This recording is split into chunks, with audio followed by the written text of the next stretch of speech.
therapist named Alice Miller, who was for 3 decades a psychoanalyst. But she realized that the Freudian psychoanalytic method wasn't helping anybody get better because it ignored trauma.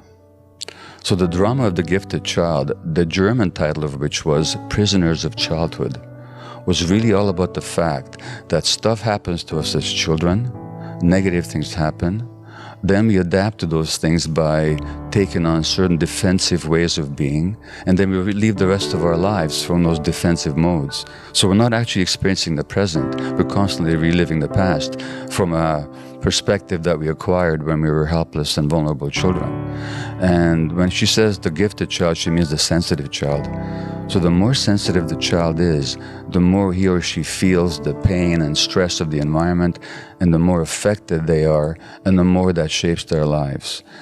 And that book came along for me when I was in my 40s, and I was a successful doctor, and I was a father, but I was depressed, I was anxious, I was a driven workaholic. You wouldn't have known that when you saw me on the job, but inside me I was discouraged. I had difficulties in my marriage, with my children. I felt they were afraid of me, and they were, because of my rages. And that book helped me understand. It was the first book to help me understand where all that came from. So that was, for me, as for many other people, a seminal read. And really, my whole work since then has been to help liberate people from that prison, that chilling. Well, you have to think of sensitive in terms of its word origin. Now, the word sensitive comes from the Latin word sensere, to feel. Mm-hmm. So the sensitive person feels more. Yeah. So the example I often give is, and that can lead to both very positive and very difficult consequences. For example, if I tapped you on the shoulder right now, you wouldn't feel any pain at all. But if you were not wearing your shirt, and your skin was exposed, furthermore, if you had a burn on your shoulder, so your nerve endings were close to the surface, if I tapped you with the same force, you'd feel extreme, excruciating pain, even though the external event was no different. Right. So sensitivity magnifies the pain that we have. Sensitivity also leads to more creativity. So very often, the most creative people also have the most pain. Which is why so many creative people escape from their pain through all kinds of dysfunctions like addictions and so on. So there's a real link between creativity and sensitivity, and creativity and sensitivity and suffering at the same time. That's the first point I would make. Now, the other thing goes back to what you said about these people that you know who are high performers. Look at that word, performers. What does it mean to perform? One meaning of it is to put on a show. Sure, that's one meaning. Mm-hmm. And I would have been one of these people who was a high performer. In other words, looked at from the outside, a successful family doctor, director of a palliative care unit at a major hospital, national columnist for Canadian newspaper, writing medical columns, performing at a high level. And inside, again, anxious, frustrated, depressed, discouraged, and in my personal life, a lot of suffering. So a lot of people who perform well. So what is addiction? And along with that, if you want to tackle it, what are poor definitions of addiction or misconceptions? Fair enough. So an addiction is a complex psychological, physiological process, but which manifests in any behavior that a person enjoys, finds relief in, and therefore craves in the short term, but suffers negative consequences in the long term and doesn't give up despite the negative consequences. So craving pleasure, relief in the short term, negative consequences in the long term, inability to give it up. Now, notice I have said nothing about substances. I said any behavior. So it could be related to cocaine, crystal meth, heroin, fentanyl, marijuana, nicotine, alcohol, whatever. Could also be sex, gambling, internet, relationships, shopping, eating, work, extreme sports, working out, pornography, any number of human activities. So I said any behavior. Now, the official definition of addiction, according to the American Society for Addiction Medicine, is that this is it's a primary brain disorder. It arises in the brain, largely due to genetic reasons. This is how they see it. And I say that's just not true. The other popular idea about addiction is that it's a choice that somebody makes, that people choose to be addicted, which is what the legal system is based on. Because if people are not choosing, what are we punishing them for? So although I think the medical definition is closer to the truth, I don't see it as genetic. It's a genetic disorder, and I don't see it as a primary brain disorder. So let me perhaps show you why, if that's okay. So I give you this definition of addiction. Again, craving, relief, pleasure, short-term, negative consequence, long-term, inability to give it up. Would you be willing to tell me if you've ever had an addiction in your life? I don't care to what. I'm not asking what. Oh, yeah. Oh, I can say yes, and I can tell you exactly what it was. Okay. So in high school, I suffered from what I suppose most people would consider depressive periods beginning at latest age 10. Right. And never found relief from that until I was competing in wrestling very seriously in high school, all throughout high school. And an older teammate introduced me to ephedrine. So ephedrine, a stimulant. Ephedrine hydrochloride, which for those people who are curious, is, well, at least at one point, ephedrine was found, or at the very least pseudoephedrine, in something called primatine mist used for asthma. Right. And I think they also mixed it with guaifenesin. Nonetheless, the reason you cannot buy, in many places, large amounts of primatine mist is because people freebased it into methamphetamine. That's right. So you have ephedrine, which is a very strong stimulant, combined with caffeine and aspirin. And when you combine those three, it's not an incremental increase in effect. It's probably logarithmic. It's a very synergistic effect. Exponential, yeah. Exactly. Yeah. And he was recommending it for increased endurance, and there is some effect, although it's also very highly thermogenic, which wasn't good for me. So it made me really hot, which was already a weakness of mine. But it ended up providing me with relief. It was a very strong stimulant, and I began to not only use it for sports, but self-medicate using it. Okay, so great. So let me quickly ask you, what did it do for you? Relief from what? It made me, or at least contributed to, euphoria, optimism, energy. So I didn't feel the symptoms of what in retrospect I would call depression, the lethargy, the pessimistic lens through which I viewed things. Fair enough. It seemed to magically just erase all of that in about 30 minutes. So euphoria literally means good feeling. It gave you energy. It made you feel good. It made you optimistic. Also improved sports performance, right? I'm sure it did. Yeah. Are those good things or bad things? To feel optimistic. Those are all good things. Okay. In other words, the addiction wasn't your primary problem. Mm-hmm. Your primary problem was that you were depressed, right? That you lacked a sense of well-being, that you lacked energy. Right. So in other words, the addiction is not the primary problem. It's an attempt to solve a problem. Right. And then the real question is, how did the problem arise? Right. In other words, this is where my theory is that it's always rooted in childhood trauma, and that the addiction is an attempt to deal with the effects of childhood trauma, which it does temporarily, while it creates even more problems in the long term. Right. I would have one more side question for you, given that a stimulant was your drug of choice. This may not be true for you, but do you think, in retrospect, you might have had ADHD as a kid? Quite possibly. Because typically people with ADHD self-medicate with stimulants. Yeah, because how we treat ADHD now, we give people stimulants. Yeah, Ritalin, methylphenidate. So a lot of the people that choose stimulants as self-medication, like nicotine and caffeine and crystal meth and ephedrine, are actually self-medicating ADHD. So it's very likely. Yeah. And I was punished by teachers for, I wouldn't say not paying attention, but being interested in other things in class. So I remember very distinctly my kindergarten teacher, I'll name her by name because it's shameful, Ms. Bevan. I refused to learn the alphabet because she wouldn't give me a good reason why I needed to learn the alphabet. It was just, you need to learn the alphabet. So she made me eat soap in front of the class and put me at the bad table. She got rid of the bad table. But I was always interested in doing many, many, many things. And in fact, one of the reasons that I started wrestling was because I was very hyperactive. And as I believe the story goes, other mothers recommended to my mom that she put me into something called kiddie wrestling to drain my batteries before I got home. So that makes perfect sense. I've never been drawn to depressants, never been drawn to opiates. In fact, after surgeries, I get very sick if I'm given Vicodin or anything like that, so I've opted out. I've never personally had any issues with alcohol, although a lot of people do. It's always been a draw to stimulants. Yeah. And once we don't have to go down this path, because I want you to be able to focus on these definitions. But where I got myself into trouble was having never been physically addicted to any substance before.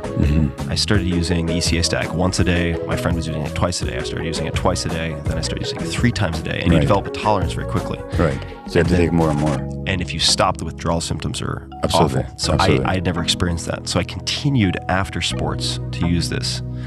And certainly in the long term, there are some very nasty side effects. Of course. But I didn't stop. I mean, for many, many years.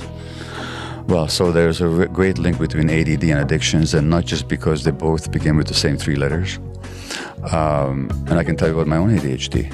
And this is where we go back to childhood again. So that tuning out, that absent-mindedness, that desire to scatter your attention all over the place, that's not a disease. They say it's an inherited disease. The hell it is. That tuning out, that divided attention is actually... But let me give you a personal question again. If I were to become abusive towards you right now, verbally or otherwise, what would be your options right now? I could ignore. Well, but that's not what you would do first, is it? Not likely. I mean, right now, I would probably just listen and pause. I shut down often if I get attacked verbally because I don't want to respond with rage, which has historically been my response. I hear you, but let's get a bit more basic about it. The rational response, if I were to become abusive, would be for you to just assert yourself, saying, don't talk to me that way. Right. Or it would be to leave, saying, this interview is over. And if for some reason you had not the strength to do either of those, there's other people in the room here with us, you could ask for help. Right. But what if you couldn't escape, fight back, or seek help? Then you would shut down or tune out. Right. In other words, the tuning out is simply a defensive response on the part of the brain. Now put me back into my infancy, when my mother is so grief-stricken that I'm crying because she's in pain. And I'll read you a quote here, if I may. Yes, please. And this has to do with the sensitive child. The child is very open and can feel the pain and suffering going on in its immediate environment. The child is aware of its own body and can also feel the tension, rigidity, and pain in the body of the mother or of anyone else he's with. If the mother is suffering, the baby suffers too. The pain never gets discharged. The organism does not develop the confidence that it can regulate itself, that things will happen the way they should, hence lack of optimism. Okay, now, Mama didn't abuse me. She did her best to look after me, but she was stressed, depressed, terrorized, grief-stricken. I'm picking that up as a sensitive infant. Can I fight back, change the situation, or escape? No. None of those. What can I do? Nothing I can do. My brain will tune out as a way of dealing with the stress. So I'm not talking about abuse here. I'm just talking about stress mothering or parenting. The child's brain then will tune out. When is the child's brain tuning out? When the brain is developing. So the tuning out then becomes programmed in as the default setting. And that's why ADD. So it's not an inherited disease. It's not a disease at all. It begins as a coping mechanism, which then gets programmed into the brain. And as a lot of these early coping mechanisms function, they help you in the short term create problems in the long term. And that's ADD is one of these examples. And of course, it also makes you more prone to be addicted, because now when you tune out, life becomes less interesting. You shut down emotionally, you protect yourself. Now you feel depressed. What does depression actually mean? You said you were depressed. What does depression mean? To depress something is to push it down. What do people push down in depression?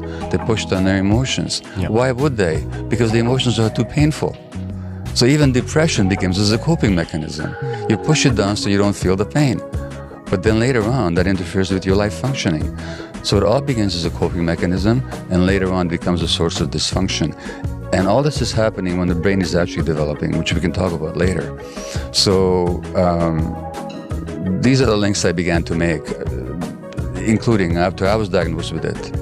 So and then despite the fact that a couple of my kids were diagnosed, I knew that this wasn't a genetic disease, that what it is actually is a coping mechanism which got programmed into the brain. And then when I read the literature on brain development and longevity, that's what I was saying before, that those early adaptations, like pushing down your feelings when the feelings are too painful, will help you as an infant, as a young child, but then they cause problems later on.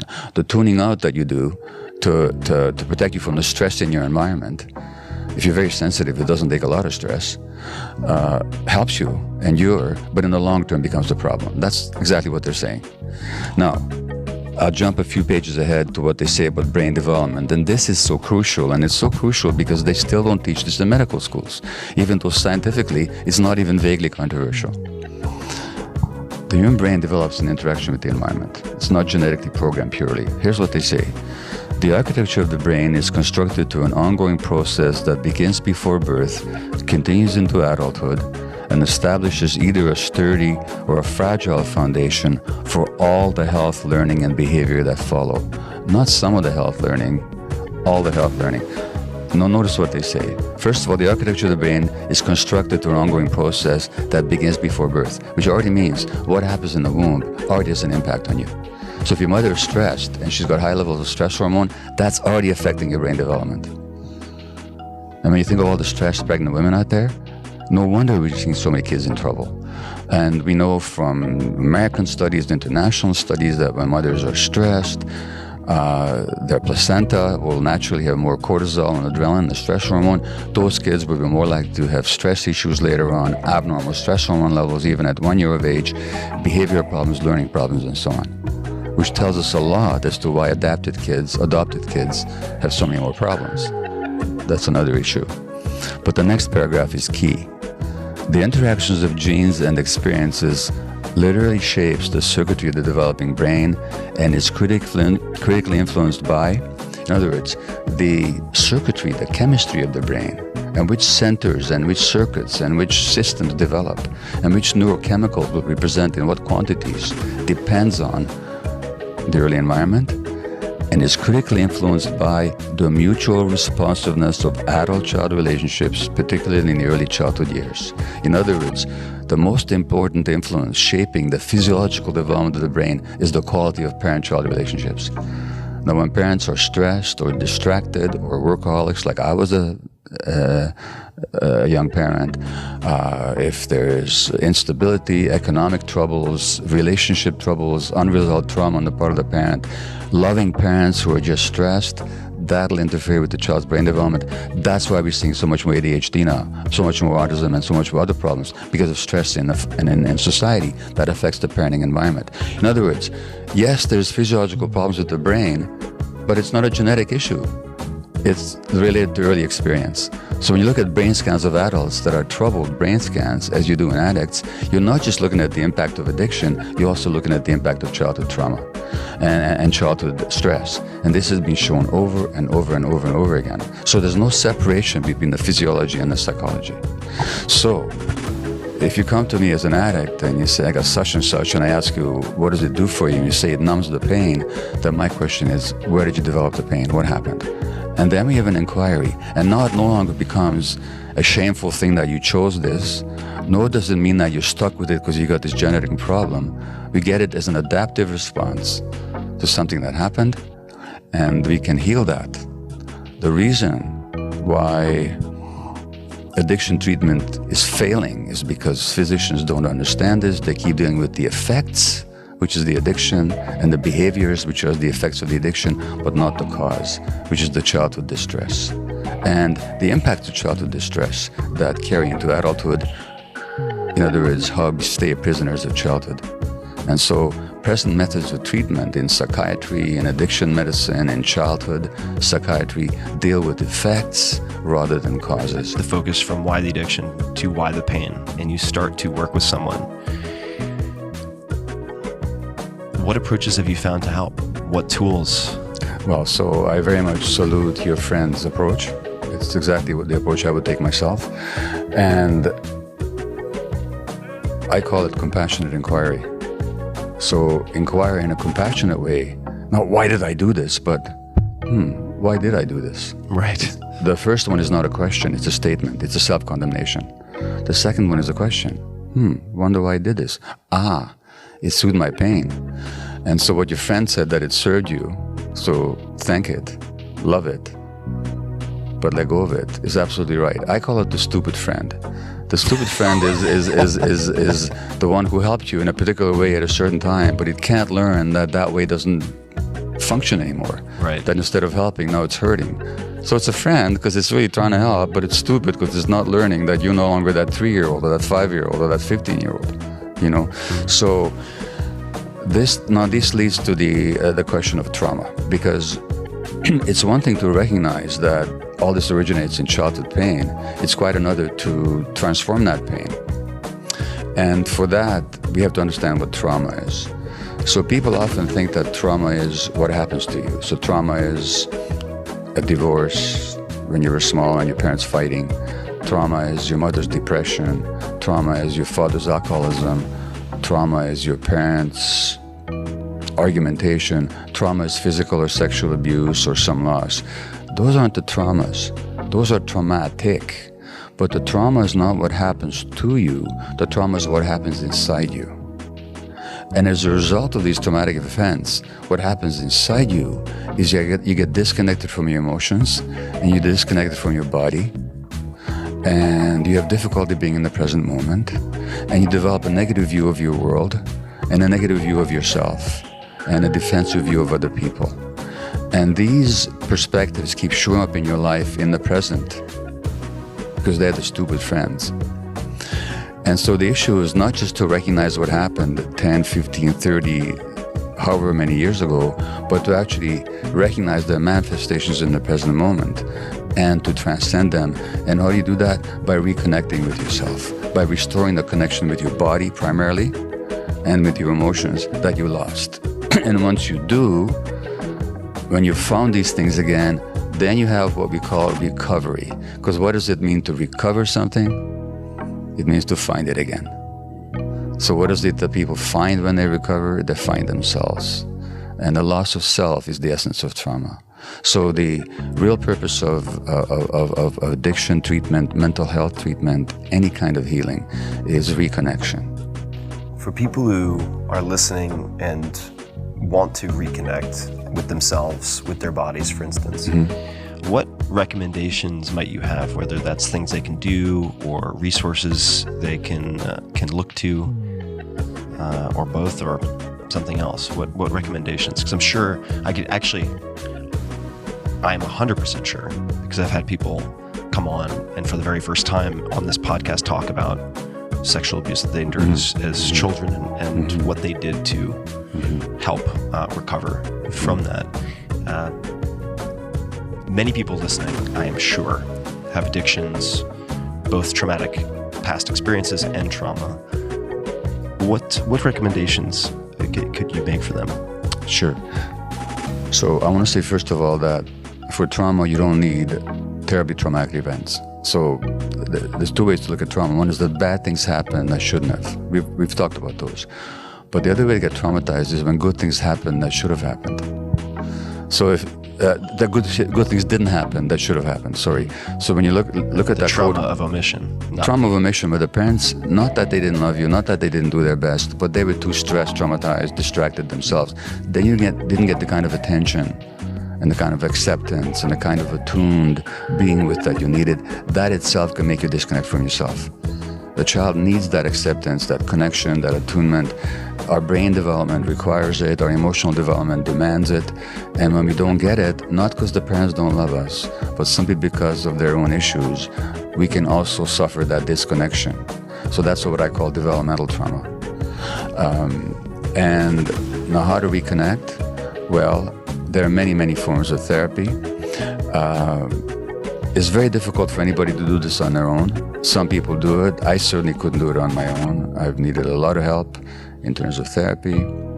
that helps me understand what happened to me, and so that there's a reason for it, so that not as if there's a reason for it, then it's no longer me. I'm not somebody to be ashamed of. I'm just somebody who developed along certain lines for some very good reasons. But it's not in my deepest character, and it's not who I am, and I don't have to be that way. That's a relief to know. It's also not that I'm genetically programmed, so I'm doomed to stay that way. You know, number one. Number two, you have to reconnect with the body. There are various body therapies. My friend Peter Levine and his somatic experiencing. Walking the Tiger? Is that one of his Waking the Tiger. Waking the Tiger. Waking the Tiger was his first book, and he's written many wonderful books since then. That's the somatic. Somatic experiencing, his method is called, which he developed. It's brilliant. There is EMDR, eye movement desensitization reprogramming, which is a way of bypassing the conscious mind and getting to the emotional brain, and quicker than talk therapy by itself can do. So it's combined with talk therapy, but it takes you past just the conscious, defensive, egoic mind. There is emotional freedom tapping that people do. There's various variations on that.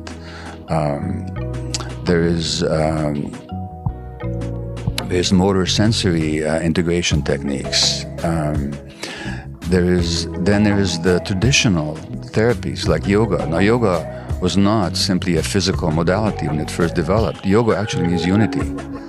So the very essence of yoga is to regain that unity, not just with ourselves, but also with the larger creation.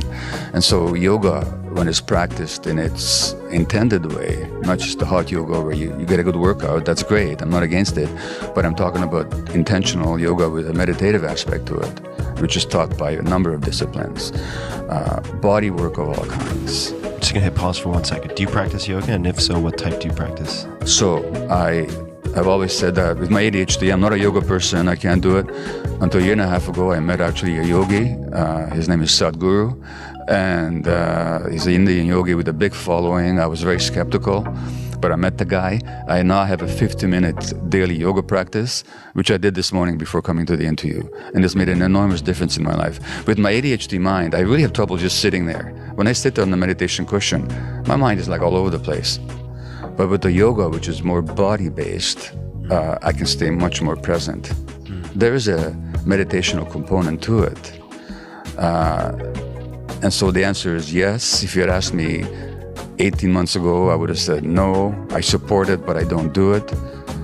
But now I'm actually a very committed practitioner, and it really has made a difference. Is it a particular type of yoga that people could Google or learn more about? Well, so I'm not a yoga expert, and there's many forms of yoga that other people more knowledgeable than I am could recommend, but the one I learned is called inner engineering, and it's taught by either Sadhguru or his followers, and you can look up inner engineering online. Inner engineering. When I recommended it to friends and others, everybody has been only been grateful, so I can highly recommend it. Right. Typically, there's to me what seems to be a cult around the guy, which I don't take to particularly, but he's the genuine article in terms of having a deep experience and being able to transmit that experience to others and creating a practical system around it. So it's worked for me. I'm not it. I've been so hurt owing to my mother's states of mind. She couldn't respond to me the way I needed to be responded to. Not her fault, but she couldn't. And then when I was 8 years old, she gave me to a stranger to save my life. And I didn't see her for a month, which is a huge... Explain that for a second.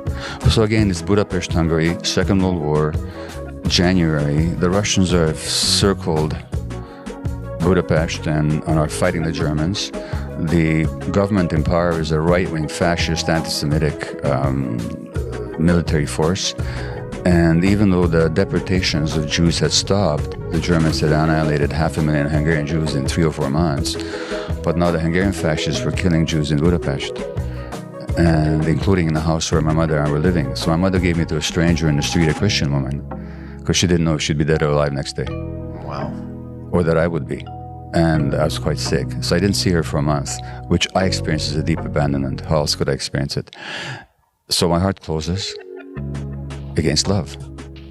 And I got all this. I said about the essence of trauma is that you lose connection to yourself. And that means you lose connection to your gut feelings. Right. Yes. Now, as long as your gut feelings are with you and you honor them, they'll protect you. But the very essence of trauma is the loss of that. Yeah. Which means that when you lose connection to your gut feelings, then you're very vulnerable to being exploited. If there's nobody that's motivated to take care of us, to attach to us that way, and we're not motivated to attach to others, we just can't survive. One interesting thing is that the endorphins, which are the body's internal opiate chemicals, which heroin and all the other opiates resemble, they help to facilitate attachment. So if you take infant mice and you knock out their endorphin receptors so they don't have endorphin, opiate activity in their brain, they won't cry for help when separated from their mothers, which would mean that they would die in the wild. And which goes back to what happens in childhood when there's stress and trauma, these endorphin systems don't develop. And then when people do heroin, it feels like a warm, soft hug to them. They feel love and connection for the first time. That's why it's so powerful. But so we have this need for attachment, without which obviously the human infant, who's the most helpless, the most dependent, the least mature of any creature in the universe at birth, cannot survive without the attachment. And that attachment relationship, given that we have the longest period of development of any creature, well into adolescence and beyond, attachment is not a negotiable need. But we have another need, which is authenticity. Now, authenticity, auto the self, means being connected to ourselves, just knowing what we feel and being able to act on it. So that means our gut feelings. So let's look at how human beings evolved. For hundreds of thousands of years, and for 100,000 years or so of this species existing on Earth, how did we live? We didn't live in cities and houses and so on. We lived out there in the wild until very recently in human existence. Now, just how long do you survive in the wild if you're not connected to your gut feelings? Not very long. Not very long. If you start using your intellect instead of your gut feelings, you just don't survive. So that's a powerful survival need as well. So attachment is a survival need, authenticity is a survival need. But what happens if your authenticity threatens your attachment relationships? For example, as a 2-year-old, you get angry because you didn't get that cookie before dinner.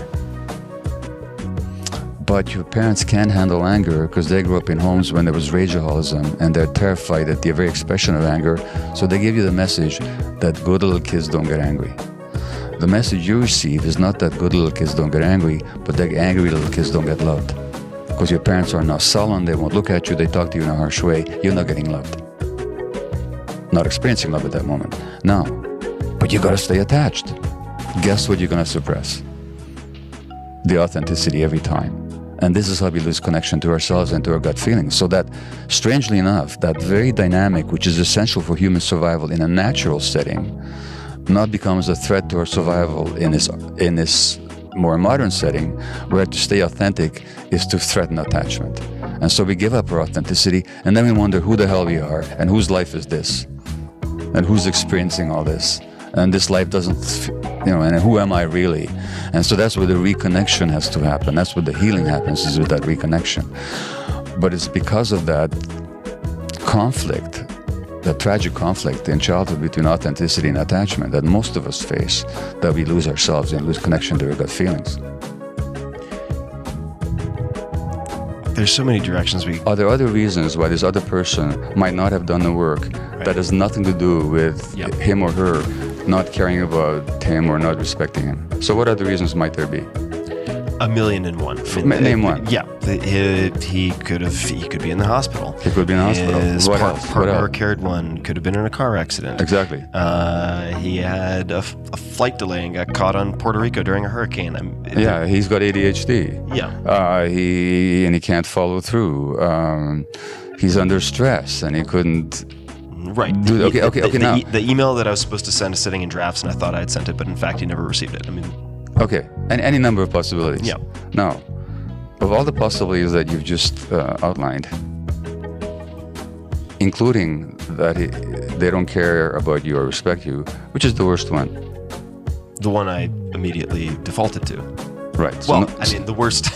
well, If the guy's dead, then it's bad. But But internally. yeah, internally, the worst assumption Yeah. is the one that I immediately made. Exactly. So let's notice something. I should say we, because we're all like this, we don't respond to what happens. We respond to our perception of what happens. Right. Okay? That's what the Buddha said. It's with our minds we create the world. So that if you'd found out he had ADHD or he was stressed, or you might have been sad for him, but you would not have been angry and you would not have been sad. Okay? You might have, So, first of all, we don't respond to what happens. We respond to our perception of what happens, to our interpretation of what happens. Number one. Number two, of all the possible interpretations, we choose the worst one. Yeah. Number two. Thirdly, what I just said isn't true. We didn't choose it. It's not like you went through all these possibilities and you said, it wasn't multiple choice and I chose option D. Oh no, he doesn't care about me. He doesn't respect me. You didn't do that. Your brain jumped there automatically, right? Mm-hmm. And the question is why? Yep. Now here's the learning. First time in your life that you felt hurt and angry that when you perceived somebody didn't care about you or didn't respect you? Or has it happened before? This is where the exercise might go sideways. I'm going to hit pause on that. I think that's probably for more of a conversation over wine. But you'd probably agree it's not the first time. It's not the first time. Very good. And most people I talk to, it goes back way back. Yeah, this goes way back. Into childhood. Mm-hmm. Okay? And that's what trauma is. We don't respond to the present moment. We respond to the past. Now, but along the lines of our discussion, it's a beautiful learning opportunity. Now you get to know. Now, what if you assumed for a moment that you're the most lovable, most worthy of care, most worthy of respect person in the history of the universe? And this guy doesn't do your home. What's your response? Any number of the other options which does not trigger an intense negative emotional state. Yeah. None of those other options would trigger that. So something in you, I would argue, still believes that you're not worthy of care and respect. And that's what gets triggered. So who's the one that doesn't care about you and who's the one that doesn't think you're worthy of respect? No, it'd be me. It would be you. Yeah. No, that's a learning. No, it is. And this is exactly what you're talking about. You're saying how these difficult things, how these problems are always teaching opportunities.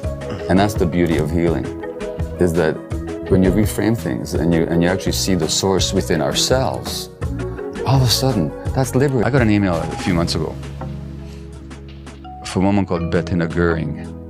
Now, Hermann Göring was the chief of the Luftwaffe under Hitler. Oh my God, that's right. I was wondering where I knew that name. Yeah, and he was the head of the Gestapo.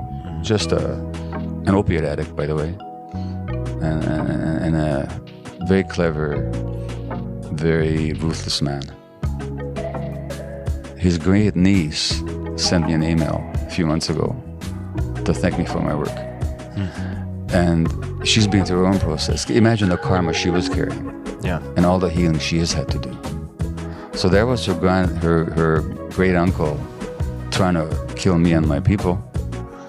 And there's the great niece making contact with me. And to me, just in your example, and my example, and the example of so many people I know, it's not like I'm a baked piece of cake, It's going to continue as long as I live. But I experienced internally the goodness and the healing that's available to us, and I didn't used to. And I used to think I could help heal everybody, but that I was beyond healing myself. That was my core belief, Well, that's been my core belief for the last 10 years. Okay, it just ain't true. And anybody listening, I just want to know, it doesn't matter what state of mind you're in, it doesn't matter what you're experiencing.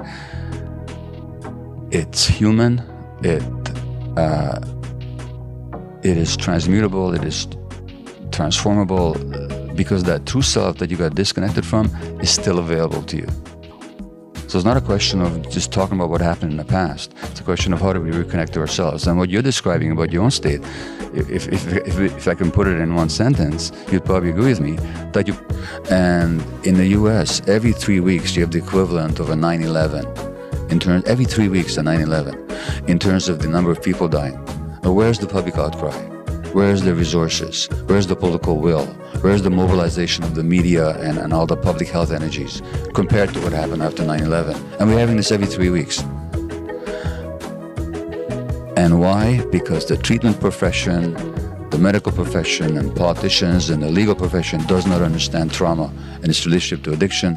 The average medical student doesn't even hear the word trauma in 4 years of education. Doesn't even hear the word, let alone get a lecture on it, let alone get a course about it. The stuff I told you about brain development is still not taught in most medical schools. So we have this response to addiction, which is just dealing with the effects, the behaviors, controlling the manifestations, and not dealing with the causative factors. That's why people don't get better. And if you look at why right now, it's because social stress has increased. Camera, certainly. We'd love to spend more time together. Do you have any final closing words or a request or suggestion to the audience? Anything for people listening that you would like them to consider after they finish this interview? Yeah. Okay. I hope people will listen to this interview in a very personal sense, not just as an interesting experience, but as possibly pertaining to themselves. And that the discussion with you will help people look at themselves in maybe a new way, with what I call compassionate inquiry. So rather than self-judgment about stuff that went wrong or they did to themselves or others, they get curious. What made me do that? They get curious compassionately, because we were all born innocent, and we were all born just wanting to be loving and loved. And then something happens, and then it's a hard road back. But I hope that this conversation helps people reconnect with that path, or encourage them to continue on it. And then secondly, not to see it as an individual issue. It's a social issue. We live in a society that really does disconnect people. And so it's not just an individual problem or an individual family problem. It's multi-generational. We never even talked about the multi-generational nature of trauma, but it is. We pass this on from one generation to the next, not because we intend to, but because we can't help it. So it needs to be looked at in deep over the generations and broadly as the function of a whole society. Now, let me give you one quick example, if I may. Sure. A study last year showed that American black women, the more experience of racism they have, the greater the risk of asthma. And what does that tell us? What do we give people to control their asthma? We give them inhalers that contain a copy of adrenaline and a copy of cortisol. That's stress hormones. In other words, asthma has everything to do with stress. I'm not going into the scientific details now. I could, but I won't. But it shows this question. Is the asthma of an American black woman an individual disease, or is it the dysfunction of entire society? And obviously it's the latter. So that the Buddha said that without the many there cannot be the one, without the one there cannot be the many, and he talked about the interconnected core rising of phenomena. So we are social creatures, our brains are wired together. Dr. Dan Siegel talks about interpersonal neurobiology. We're not isolated creatures. So whatever you're dealing with, you have to look at not just the individual internal environment, but also the broader social and cultural environment of which you're one particular manifestation. And as our mutual friend Joe Polish so fervently wants, we need to change the conversation around these issues, particularly, for example, around addiction, from a blaming and shaming and ostracizing and just medical model perspective to one that takes into account trauma and social issues and which brings compassion into it. And that must be the same for all mental health issues as well. And whatever we look at, we have to look at both the individual and the broader context. Thank you for that. And you mentioned how we all begin loving and wanting to be loved or needing love, and then something happens and it's a hard road back. And what I'd like to add to that is it's a hard road back, but it's a worthwhile road back. And it is possible to find your way back. If you had told me that a year ago, I would have completely dismissed it, but I'm in a different place now. And I would just like to thank you for helping people to navigate that. And it's very meaningful work that you do. Thank you. And thank you for taking the time today as well. Oh, it's a great pleasure to speak with you. Thank you. And to everybody listening and watching, As I mentioned before, definitely also visit the show notes. Revisit this. This is not a one and done, something you listen to and then you go on as if you never heard it. Please look at the show notes, look at Gabor's work, and you can find all of that at